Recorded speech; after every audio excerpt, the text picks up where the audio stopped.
வணக்கம் நண்பர்களே. மேசராசிக்கு இந்த ஆங்கில புத்தாண்டு எப்படி இருக்கும்? மேசராசியை பொறுத்தளவில் எல்லாவற்றிலும் நம்பர் 1 இருக்கக்கூடிய ராசி. இப்போ 2ஆம் இடத்துல இருந்த குரு 3க்கு போயிட்டார். அப்போ 12ஆம் இடத்துக்கு விரைய சனி ஆரம்பிக்கிறார். அப்போ சனினால் பாதிப்பு வருமோ அப்படிங்கிற பயம் நமக்கு இருக்கும். கண்டிப்பாக பயப்பட வேண்டியதில்லை. மேசராசி இந்த காலகட்டத்தில் குரு 3ஆம் இடத்துல போய் இருக்கிறதுனால எடுக்கக்கூடிய முயற்சிகள் வெற்றி பெறும். 12ஆம் இடத்துல சனி உட்கார்ந்துருக்கனால ஏதோ ஒரு பாதிப்பை தந்துடுமோ அப்படின்னு ஒரு பய உணர்வு இருக்கும் இல்லையா? அந்த பய உணர்வை விட்டுட்டிங்கன்னா சூப்பர் தான். இந்த 12ஆம் இடத்துல அது குரு வீட்டில் உட்காந்துருக்கு.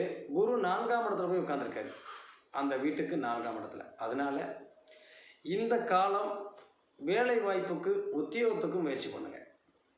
வீடு வாசல் வாங்கக்கூடிய முயற்சியை பண்ணுங்கள். சுப விரயங்களை பண்ணுங்கள். அது விரயத்திலேயே போயிடும், பிரச்சனை இருக்காது. உடல் ஆரோக்கியத்தில் வயிறு சம்மந்தப்பட்ட பிரச்சனை உங்களுக்கு கண்டிப்பாக வரும்.